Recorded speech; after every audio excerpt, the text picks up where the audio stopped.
बहू और बुलेट। घर के बाहर फट फट फट की जोर से आवाज हुई। सीमा को लगा कि पटाखे फूट रहे हैं।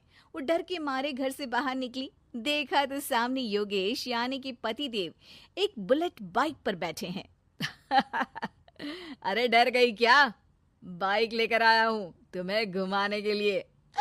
सच में? मुझे लगा पटाखे फूट रहे हैं। अरे पटाखे भी फूटेंगे और मिठाई भी बटेगी। माँ को तो बुलाओ। माँ भी बाहर आ जाती है। अरे योगेश बेटा, इतनी जल्दी आ गया? और ये गाड़ी किसकी है? साहब की है? हाँ माँ, तुम्हारा बेटा साहब से कम है क्या? मेरी ही है। अरे बेटा, इतनी बड़ी गाड़ी ले ली, इससे तो तू घोड़ा ही ले लेता। महंगी पड़ी होगी ना? माँ महंगी सस्ती छोड़ो और मिठाई लाया हूँ, गांव में बंटवा दो। अरे बंटवा क्यों दो? पीछे बैठो, गांव में बांट कर आते हैं। सब खुश थे। योगेश गांव के बाहर एक कोयले की खदान में मजदूरी करता था। मेहनत और अकल से उसने वहां ठेकेदारी का काम सीख लिया और सूझबूझ से ठीक ठाक पैसा बनाने लगा। गांव में बात फैल गई कि योगेश के घर धमाका गाड़ी आई है। ऐसी गाड़ी पहले कभी किसी ने गांव में तो देखी नहीं थी। योगेश और माँ गाड़ी से वापस घर आ जाते हैं। बेटा, बाबूजी ऊपर से देख रहे होंगे और आशीर्वाद भी दे रहे होंगे तुझे। वो होते तो उनको भी घुमाता माँ। पूरे गांव में नाच नाच के मिठाई बांटने जाते। जैसे मैंने नाच नाच के बांटी थी जब वो अपने लिए एक साइकिल लेकर आए थे। बस बस, बाबूजी दो बात भी सुनाते कि फटफट वाली फटफटी ले आया। सीमा आगे कहती है, अपने लिए तो ये गाड़ी ले आए और मेरे लिए? अरे ये गाड़ी तुम्हारे लिए ही तो है। पक्का मेरे लिए है? अरे पक्का तुम्हारे लिए है। अगली सुबह जब योगेश सो रहा होता है तो उसे बाहर से गाड़ी की आवाज आती है। वो घबरा कर चिल्लाता है, चोर चोर, मेरी गाड़ी ले जा रहा है, चोर चोर। माँ भी जागती है और योगेश के साथ दरवाजे की तरफ भागती है। जैसे ही दोनों बाहर निकलते हैं तो देखते हैं कि सीमा गाड़ी चला रही है। अरे बहू, नाक कटवाओगी क्या? ये क्या कर रही हो? अरे गिर जाओगी, ये क्या कर रही हो तुम? सीमा गाड़ी को रोक कर कहती है, सारे गांव में घुमा लाई, कहीं नहीं गिरी। क्या? सारे गांव में घुमा लाई? अरे लोग क्या कहेंगे बहू? सोचा क्या एक बार? यही कहेंगे कि कितनी अच्छी गाड़ी है। अरे तुम्हारे बारे में। हाँ, कहेंगे ना कि देखो कितनी अच्छी गाड़ी पर बैठी है। बहू गाड़ी रखकर योगेश और सासू माँ के पास जाती है। तुमने कब गाड़ी चलाना सीखा? हमारे बाबूजी के पास पुरानी स्कूटर थी, सीख ली। फिर स्कूल में एक मास्टर जी भी ऐसी ही गाड़ी लेकर आते थे, उन्होंने सिखा दी। हाँ हाँ, स्कूल के मास्टर आजकल यही सब तो सिखा रहे हैं।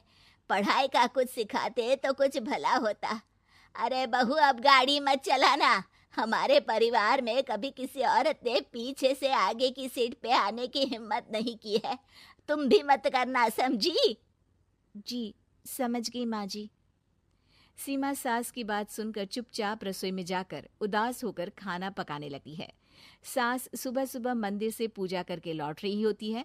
तभी उसे दो औरतें रोक लेती हैं और कहती हैं, अरे बहू को थोड़े अच्छे लक्षण भी सिखा दो। गाड़ी चलाने निकली थी, गांव की मर्यादा का कोई ख्याल नहीं है। वही तो।